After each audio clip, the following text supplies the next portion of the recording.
with you.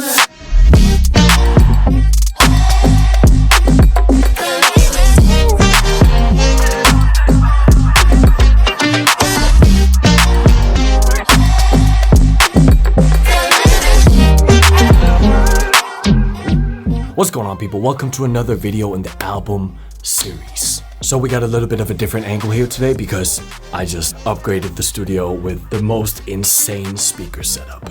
And I got a Trinov Nova here as well. I'm not completely done with the setup, but when I am, I will do a full video on the studio and the new setup. But I want to start off the video by talking about financials and how I spent $25,000 on my album as an independent artist. First of all, just to preface this, you do not need to spend that much money on your album as an independent artist to get success.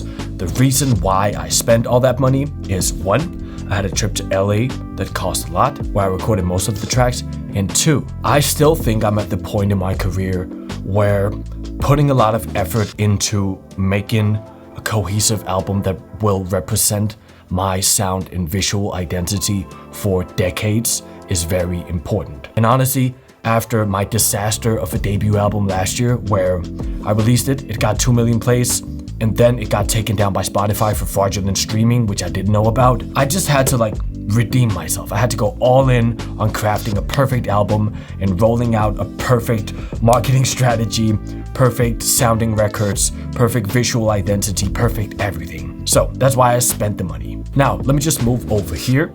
There we go. That's the document of my spendings on the album. Now, the first few posts are a trip to LA, which I did in November. There's several vlogs about this on my channel, but I had sessions with a bunch of super dope artists, songwriters, and producers, and basically made 6 of the tracks from the album on that trip. Video. Look, that in this bitch. Alright. Everything. Can't wake up! Yeah! Now, could you argue that that isn't an album cost? 100%. But the reason why they're actually included in the album budget is that I can get reimbursement on some of the fees from the Danish foundation called Coda. Shout out Coda. Love Denmark. Love that we have a system that supports artists representing Denmark across the world. So nice. So that's why they're in there.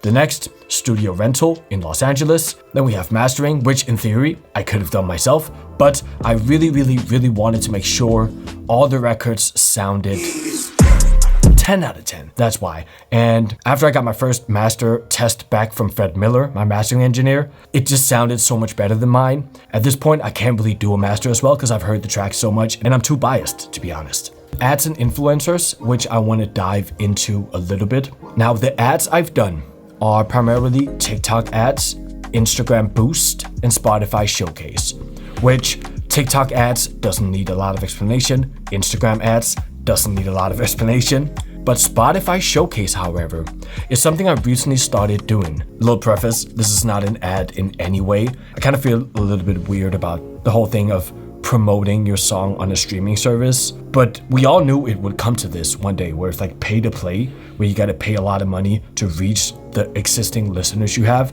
It's kind of like what Instagram did with Boost and lowering everyone's reach. We've seen it with all social media and services where they essentially build a big user base and then they just lower everyone's reach and make people pay to get the reach back, which is just awful, to be honest. In Spotify's defense, they didn't lower the reach as far as I'm aware, but I still feel weird about paying money to promote on an actual streaming service. Let me show you an example. So with Spotify Showcase, you essentially set up a campaign per country. You can then choose between what listeners you want to hit in the campaign. Do you want to hit people who's listened to you before? Do you want to hit people who hasn't listened in a while but know of you? Or do you want to hit new fans?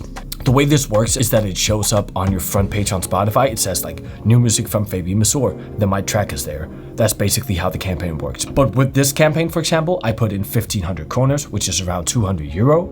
And then it hit 31,000 views and I got 692 clicks out of that, which for 200 euros, it's 3 point something clicks per euro, which in my opinion is kind of decent in a modern ad world. Obviously, depending on how many of those just clicked and didn't listen, and how many of those actually turned into listeners. But as we see here in the audience development, I got 127 new active listeners, and I got 214 reactivated listeners, meaning that it's listeners who used to be in the active audience and rejoined after clicking on the promotion and streaming the release. And then after converting, there's actually 5 super listeners, meaning that people who are the most dedicated active listeners, 28 moderate listeners, and 94 light listeners. So with 600 converted listeners for the campaign and a conversion rate around 200%, streams per listener is 2.9. That's honestly decent. I got 178 playlist ads out of that and 264 saves. So that is something, to be honest. Am I gonna have to do this on every release going forward? I don't know.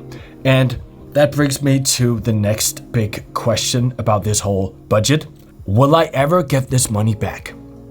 Probably not. But I still want to give this album the best reach and the best possible opportunity to hit as many people as possible, because I feel like my music has the potential to hit a wider audience than what it is right now, because it's not only electronic music, it can also hit hip-hop listeners, it can also hit dancers, it can hit a bunch of different audiences, and I really want to make sure the album can hit those people.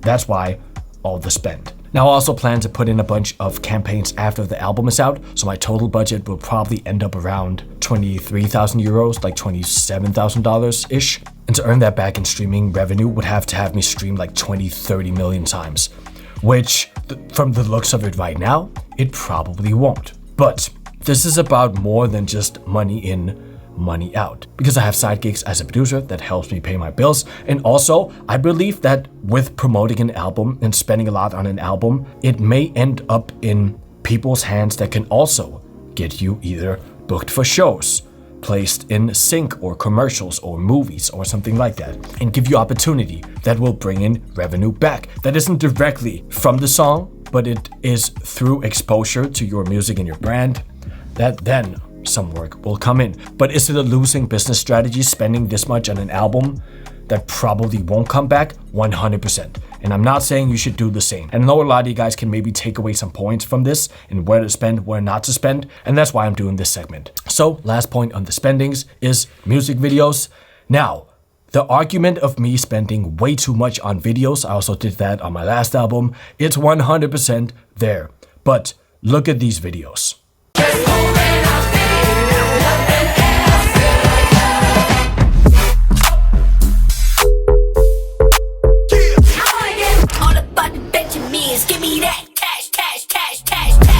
Now, that is exactly why I spend so much on the videos.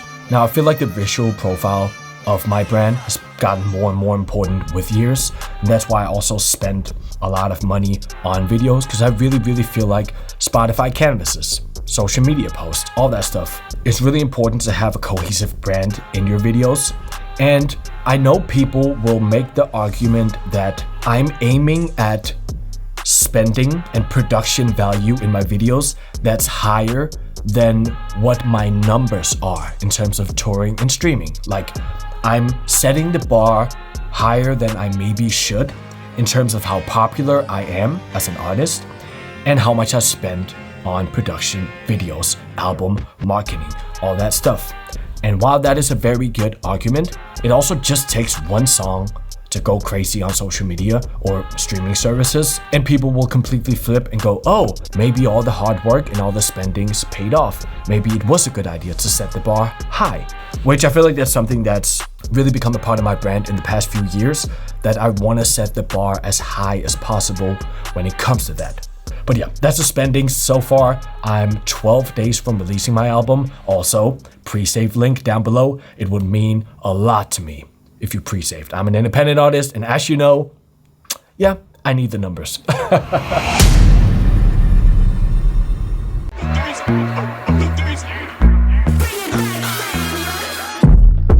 me teach you how to do it. Put some bounce in it, let me teach you how to do it. Make it go.